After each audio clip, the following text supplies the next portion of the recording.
Hola, buenas noches, amigos, amigas. Bienvenidos a la primera transmisión que hacemos como equipo de Focus Soluciones, a este programa que se llama En el Camino a la Autorrealización.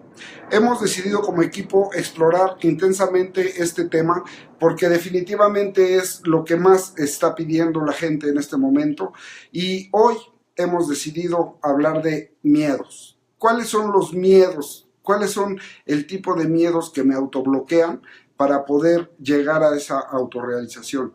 Quiero mencionar que toda esta información es desde la psicoterapia Gestalt. Voy a hablar de un tema para mí indispensable, muy interesante, que es precisamente el ciclo de la experiencia del doctor Héctor Salama, mi amigo, mi terapeuta, mi maestro. Y este ciclo de la experiencia habla básicamente de necesidades. Y de alguna forma se puede ayudar a interpretar a las personas a que logren darse cuenta en qué necesidades no están satisfechas. Porque partimos de la idea de que alguien que se conoce más, alguien que satisface sus necesidades, va a poder lograr mejores cosas en la vida. Este ciclo de la experiencia tiene 8 fases y se los voy a explicar con un ejemplo para mí sencillo. Y me voy a apoyar de algunos esquemas que preparé para ustedes. Este ciclo de la experiencia, imaginen ustedes un círculo con 8 gajos y empieza en uno de los gajos a dar la vuelta, y si no se autobloquea, esta energía corre y se satisface. Lo voy a explicar de mejor forma. La primera fase se llama reposo. El reposo es en la fase que imagino que están ustedes, que nos están dando su amable atención a este blog y dándose cuenta que por lo menos ya metí en ustedes el interés. Ustedes ya están interesados en lo que yo les voy a explicar. Y esa es la fase de reposo. Como que algo va a empezar, como que mi cuerpo me dice algo va a empezar y se pone listo, se pone atento. La siguiente fase se llama sensación. Voy a jugar con un ejemplo que seguramente todos vamos a entender porque lo vivimos diariamente. Sensación significa, jugando con este ejemplo, que siento un hueco en el estómago. Mi cuerpo registra esa sensación, un hueco en el estómago. Inmediatamente viene la otra fase que se llama formación de figura. En otras palabras, mi cerebro identifica esa sensación en mi estómago y me da la información de una necesidad que le vamos a decir hambre. Esta necesidad que todos conocemos en diferentes momentos del día, esa necesidad es el hambre. Entonces mi cerebro registra esa sensación en mi cuerpo y le pone nombre. Ya surgió la figura, decimos en Gestalt. Mi necesidad es comer. La siguiente fase se llama movilización de energía. Y voy a jugar con un ejemplo. Imagínense ustedes que están en su computadora haciendo algún trabajo, algo importante, tienen esta sensación en su estómago y su cerebro les dice tienes hambre. Y mover energía significa dejar de estar haciendo lo que estoy haciendo por atender esa nueva necesidad que está surgiendo. Y mover energía es quitar la atención y darle atención a una necesidad para mí más importante. La siguiente fase sería acción. La acción ya significa todo lo físico que tengo que hacer para satisfacer mi necesidad. Imaginémonos que ustedes están ahí, se dan cuenta, sienten ese hueco en el estómago, su cerebro identifica, y la acción sería ir a la cocina, caminar, no sé si les gustan los sándwiches, las tortas, ¿no? Hacerse una torta, ir al refrigerador, sacar su jamón, sacar su mayonesa, si les gusta el picante, si le ponen cebolla, si algunos ya están salivando como yo, significa que ya estamos en la siguiente fase, y la siguiente fase se llama precontacto, es prepararme para el contacto. El contacto en este ejemplo es la primera mordida a la torta, por decirlo así. Ahí estoy haciendo contacto con el satisfactor de mi necesidad. En ese momento contacto con el satisfactor de mi necesidad. La última fase se llama postcontacto. El postcontacto es cómo quedo después de haber hecho contacto. En el ejemplo con el que estamos jugando, y no por quitarle seriedad uso esta palabra, serían dos respuestas, ¿no? Quedé satisfecho, que es lo esperable, o igual y no fue suficiente. No fue suficiente esa torta y necesito volver a hacer todo el ciclo otra vez para volverme a hacer otra torta y quedar satisfecho. Esta necesidad me gusta utilizarla, este ejemplo, perdón, me gusta utilizarlo porque es sencillo de comprender y es una de las necesidades básicas, ¿no? El comer. Y entra precisamente dentro de lo básico. Comer, dormir, ir al baño, hacer pipí, todas esas necesidades son fisiológicas, que no se pueden autobloquear porque si se autobloquean nos morimos, así de simple. Sin embargo, no son las únicas necesidades que conocemos. A mí me gusta explicar esto así. La vida está hecha de necesidades, desde que nacemos hasta que morimos. Y hay dos clases de personas que lo viven diferente. Hay gente que satisface sus necesidades y hay gente que tenemos que ir a terapia porque estamos atorados, estamos bloqueados o estamos de alguna forma saboteándonos esta necesidad, y sobre todo esto es inconscientemente. No es deliberado de ninguna forma. Sin embargo, si revisamos las necesidades, estas son necesidades, insisto, fisiológicas. ¿Qué otro tipo de necesidades conocemos? Existen las necesidades emocionales, que básicamente significa sentirme querido, sentirme amado, sentirme protegido, sentirme acompañado, tal vez sentirme admirado. Todas estas necesidades emocionales también tienen que pasar por este ciclo. También existen las necesidades intelectuales. ¿Qué diplomado quiero estudiar? ¿Qué libro quiero leer? ¿Qué curso quiero tomar? ¿Qué más información necesito o quiero tener en mi mente? Es el tipo de necesidades que yo le llamo intelectuales, por decirlo de alguna forma. También existen las necesidades corporales, y es cuando el cuerpo está necesitando algo. El clásico ejemplo es, ya sabemos, en diciembre, en enero, en el frío, pues la chamarra, porque el cuerpo necesita ese cambio de temperatura. Entonces, partiendo un poquito desde mi punto de vista de la vida, pues está hecha de necesidades.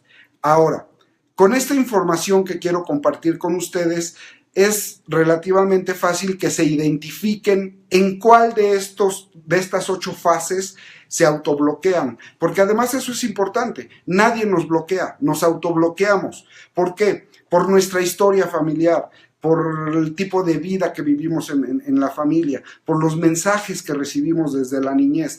De ahí viene el cómo nos autobloqueamos para poder vivir esta vida lo mejor posible.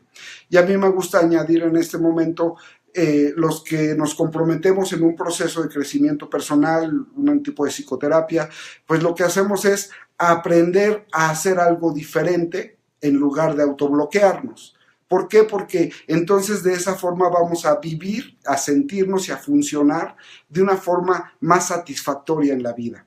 Ok, la primera fase que les comentaba, que es el reposo, que es cuando estamos atentos que algo va a pasar, esa fase tiene un miedo y tiene una frase. Las personas que nos bloqueamos en esa fase, nuestro miedo, aunque se oiga ridículo, es a triunfar. No sé si alguna vez se lo han escuchado, el miedo a triunfar. Incluso tengo pacientes que pues, de inmediato me dicen, no puede ser, si es lo que más quiero.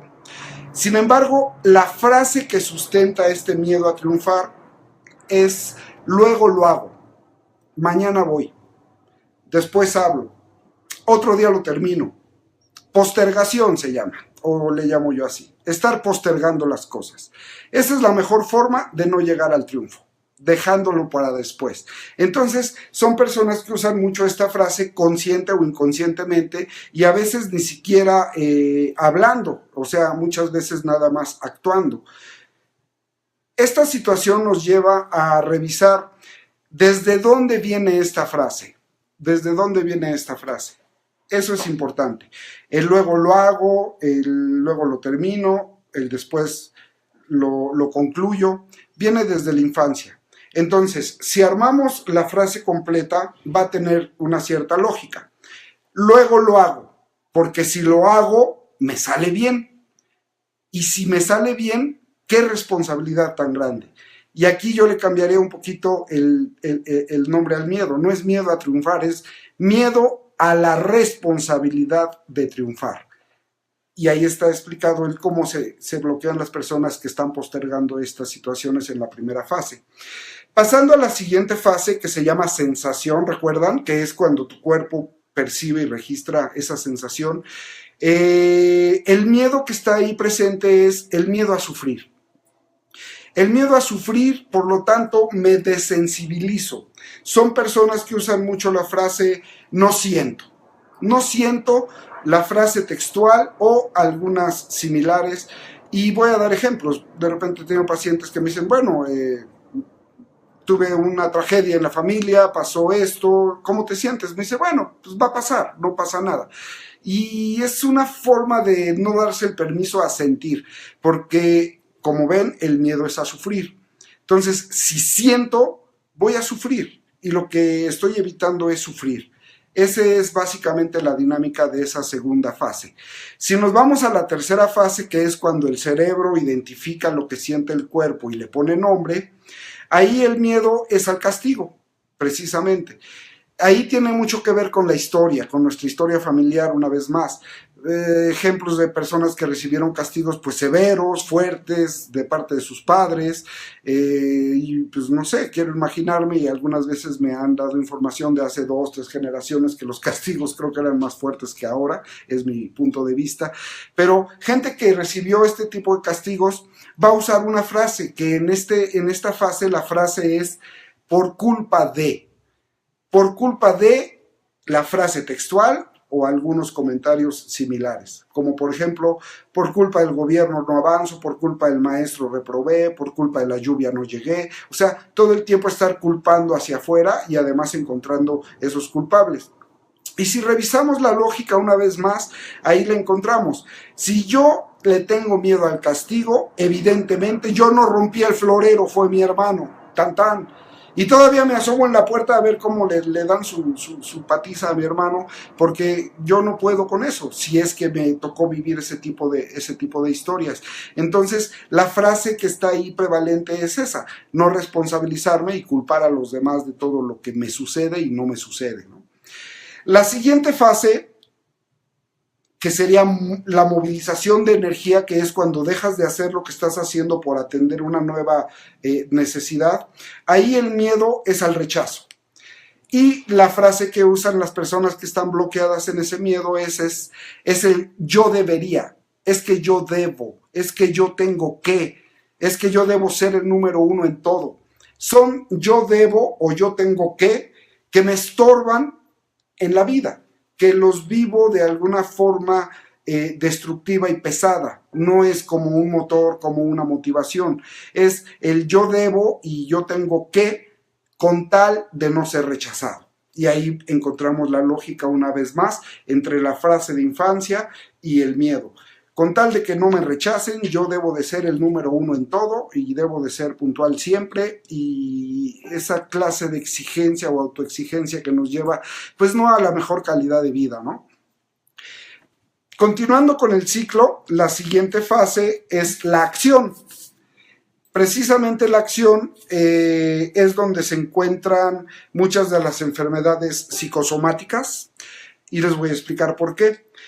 El miedo aquí es, le llamo yo, a la propia agresión. Tengo miedo a mi propia agresión.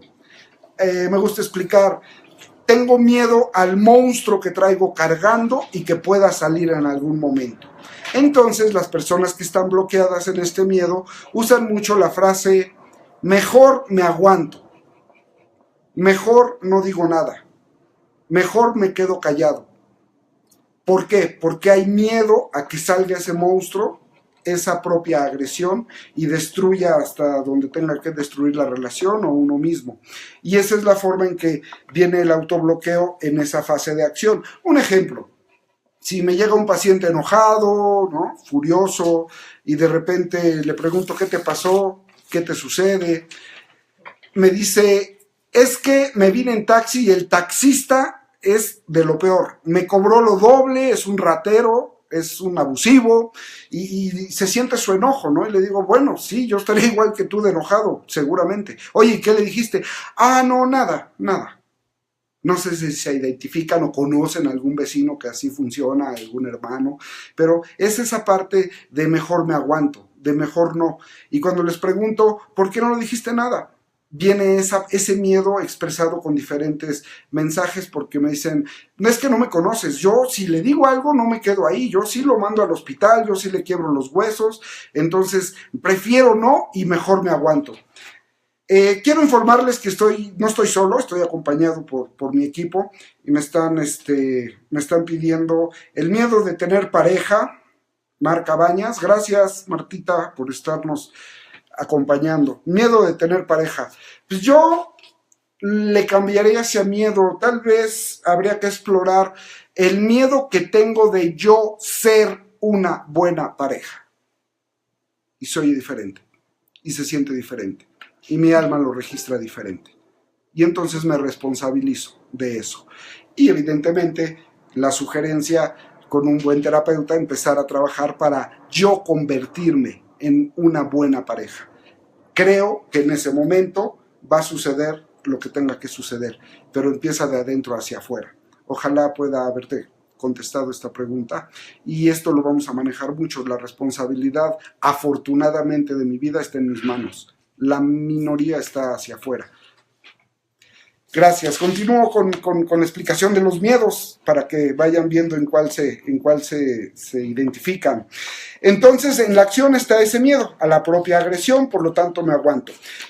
En la siguiente fase, que es el precontacto, es el prepararme para el contacto, ahí el miedo es a enfrentar, precisamente. El miedo es a enfrentar. Y la frase que traigo desde la niñez, o desde mi sistema familiar es, evítalo, mejor lo evito, ¿sí? Y eso me lleva una vez más a autobloquearme en la satisfacción de la necesidad. El séptimo, que es el penúltimo miedo, es el miedo al abandono. Y ese sucede en el momento del contacto. En lugar de hacer contacto con lo que necesito, hago contacto con algo que se parece a lo que necesito, sin embargo, no es lo que necesito. Y a mí me gusta explicarlo esto porque aprovecho, aquí en Focus manejamos grupo de crecimiento de adolescentes una vez al mes. Si requieren informes en la fanpage los pueden pedir. Y en los adolescentes es muy común, incluso es parte de su desarrollo. Voy a hacer un ejemplo. En una fiesta, en una reunión, con la música, todo el mundo bailando, entre adolescentes. De repente llega el adolescente con sus amigos y les dice, me gustó esa güerita de ojos verdes, o esa morena de ojos oscuros, o esta pelirroja, la que haya sido, y al ratito la voy a sacar a bailar, ¿no? Y hasta les dice a todos sus amigos, fíjense cómo ahorita lo voy a lograr. Y en esa intención, de repente voltea y les dice, fíjense, voy por ella. Y va hacia la persona que quiere invitar a bailar, a sacar a bailar, le extiende su mano y ya cuando va a llegar a ella, mejor invita a la de al lado y le dice, ¿bailamos? Y ya no invito a la que era. Algo sucedió, pero se fue para algo que se parecía a lo que necesitaba, pero no era lo que necesitaba, ¿no? Y en ese momento es normal, pero pues ya en hombres de 40, mujeres de 30, en fin, no quiero dar edades, pues ya no es normal, ya hay un autobloqueo. Y ahí la frase que se usa es, como quieras, lo que quieras, donde quieras, a la hora que quieras, no sé. Se me ocurren preguntas como, ¿quieres ir al cine? Si quieres, ¿ok? ¿Cuál quieres ver? ¿La de vaqueros o la de monstruos? ¿Cuál quieres ver? La que tú digas, ¿ok? ¿Quieres palomitas o hot dogs? Me da igual. ¿Sí me entienden? Estoy tratando de darles el mensaje de comprender esa parte de autoengaño, de querer darle la responsabilidad al otro de tomar decisiones en lugar de yo tomarlas. Y ahí una vez más encontramos la lógica. Como quieras, donde quieras, a la hora que quieras, con tal de que no me abandones. Y ese es otro de los miedos que me impiden satisfacer mis necesidades. Y nos vamos al octavo y último miedo. En esta fase es la última fase, que es cuando ya hicimos contacto con lo que necesitábamos, llega el momento que no lo soltamos, nos quedamos ahí, nos quedamos fijados, incluso el bloqueo, el autobloqueo se llama fijación.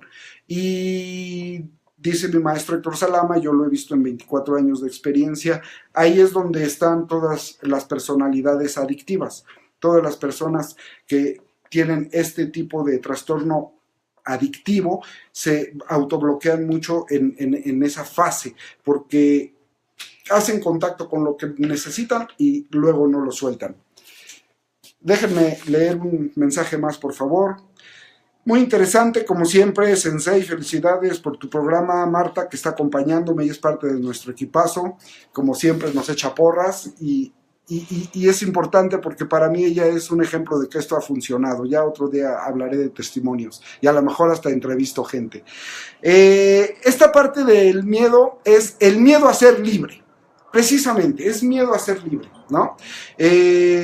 Yo tengo especialidad en adicciones, como les decía, 24 años trabajando en adicciones, y muchas veces la pregunta de la esposa, de los hijos, hacia el alcohólico, el enfermo alcohólico, correctamente dicho, es, oye, van 4 trabajos que te corren, van 3 divorcios, van 4 toritos, ¿no?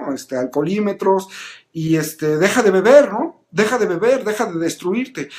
Y la frase que usan las personas que están bloqueadas ahí es, no puedo dejar de.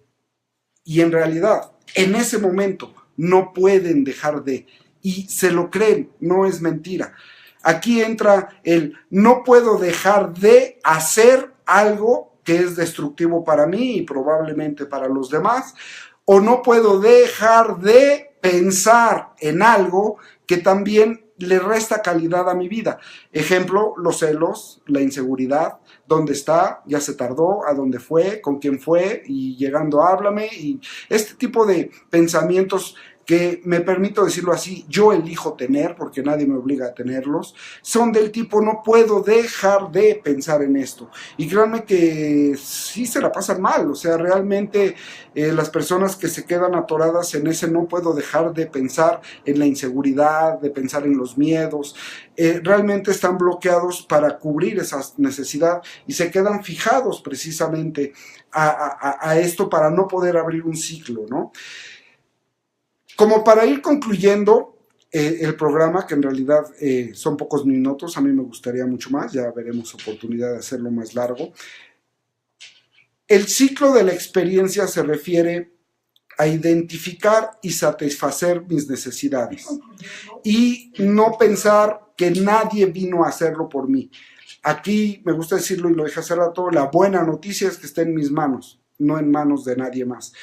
Cuando descubrimos este miedo pueden ser varios, pueden ser más de 2, y descubrimos estos mensajes desde la niñez, pues ya tenemos material, ya hay un material muy bueno para poder empezar a trabajar un desbloqueo. Evidentemente todo esto nos va a acercar de una forma contundente a una sensación de autorrealización, que es uno de los temas que vamos a estar hablando continuamente desde diferentes abordajes, para que precisamente toda esta información ustedes puedan aplicarla, sea una información que ustedes puedan detectar y aplicar y tener resultados diferentes. Pues creo que ya es el tiempo. Sí, estoy viendo con mi equipo que ya es el tiempo. Me quedan 10 minutos. Ok. Me fui muy rápido. ¿Preguntas? ¿Hay alguien que esté preguntando algo, comentando algo? Si tienen por ahí. O puros comentarios. Sí, ¿verdad? Comentarios. A ver, comentarios, sí. Son los mismos que viste. Dice Georgina Yáñez. Felicidades, estimado Marco. Excelente tema. Ok. Déjenme abordar esto desde otra herramienta terapéutica, que son las constelaciones familiares. Les hablo un poquito de mí para la gente que no me conoce. Yo soy psicoterapeuta Gestalt, tengo maestría en psicoterapia Gestalt, tengo especialidad en adicciones, soy constelador familiar y constelador empresarial de la primera generación en México. Esto es muy interesante, es como llevar tu empresa a terapia para descubrir por qué no está logrando los objetivos. Sin embargo, esta herramienta de la que quiero empezar a hablar, que es constelaciones familiares, Desde nuestra experiencia aquí en la empresa que he fundado con mi esposa, con mis cuñadas, que llevamos tiempo trabajando, el complementar la psicoterapia Gestalt junto con las constelaciones familiares nos ha traído muy buenos resultados. ¿Por qué? Porque constelaciones familiares trabaja básicamente con el inconsciente colectivo, es decir, el inconsciente colectivo familiar. En pocas palabras, me gusta explicarlo de esta forma. Si algo te sucede en la vida, desafortunadamente, una vez, a cualquiera, pero 2 veces, 3 veces, 4 veces, 5 veces, ya no es normal. Desde constelaciones familiares, ahí existe algún evento que sucedió en alguna generación de tus 2 padres que no ha sido resuelto, y la gente de más abajo del sistema familiar están pagando las consecuencias de alguna forma de ese asunto no resuelto.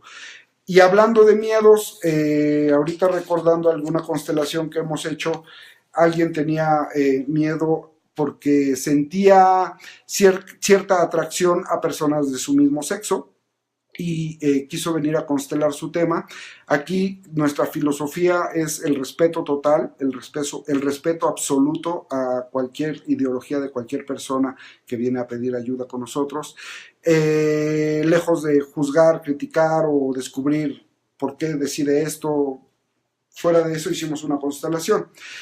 En esta constelación, esta persona es varón y él sentía cierta atracción a otros varones y estaba pues de alguna forma preocupado. En la constelación salió que su padre tenía a una mujer en su corazón. Es una frase que usamos mucho en constelaciones familiares, que no era precisamente la madre de este hombre. El padre, creo que unos días antes de casarse, murió la que iba a ser su esposa en un accidente trágico. Fue el amor de su vida, se quedó en su corazón. Creo que ya habían pasado 25, 30 años de esto. Fíjense qué interesante y qué profundo es. Nos han enseñado que los padres damos la vida por los hijos. Y en constelaciones familiares hemos visto lo contrario. Los hijos dan la vida por los padres. Los hijos se sacrifican, entre comillas, esta palabra, por amor al sistema familiar. Entonces, este hijo varón detectó que en su padre había un hueco en su corazón que pertenecía a la mujer que murió poco antes de la fecha de casamiento, y él, por amor a su padre, estaba empezando a manejar esta dinámica oculta, que también le llamamos así en constelaciones, para poder ayudar a su padre y que no se sintiera con ese hueco en su corazón. Cosas de este tamaño, cosas de esa profundidad, es una de las situaciones que pueden ser y pueden surgir en constelaciones familiares, y también en este tipo de talleres se hace, si todo está propicio, se hace la solución o la sanación de esta situación, ¿no? Ahí, después de esto, el padre, el representante del padre le dijo al hijo: hijo, te doy permiso para que hagas tu vida como tú la decidas, y está bien por mí que renuncies a agradarme.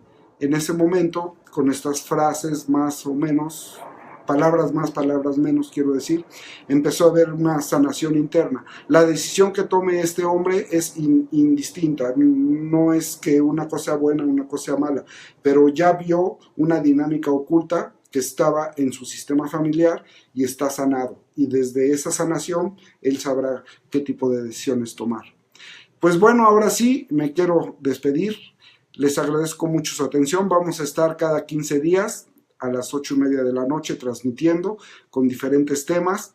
Y quienes nos quieran visitar en la página de Facebook, Dr. Marco Carpenter, también en mi blog, que es marcocarpenter.com, y ahí estamos informando continuamente de fechas de talleres temáticos. Dentro de 15 días o 3 semanas vamos a dar un taller de pareja en viernes, les vamos a informar oportunamente, pero aquí va a haber mucha actividad, y quiero que sepan que cuentan con este espacio, si ustedes así lo deciden, de crecimiento personal, para estar en ese proceso de la autorrealización, porque desde mi punto de vista no es algo terminado, no es algo que yo pueda decir algún día, ya terminé de autorrealizarme. Creo que en ese momento ya no estaría tan parado en la vida y tan responsabilizado de mi vida.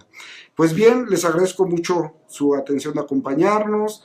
Me sentí medio nervioso porque es la primera vez que lo hago, pero poco a poco me voy soltando y vamos a conectarnos y a hacer un buen equipo entre todos. Muchas gracias, que estén muy bien. Gracias.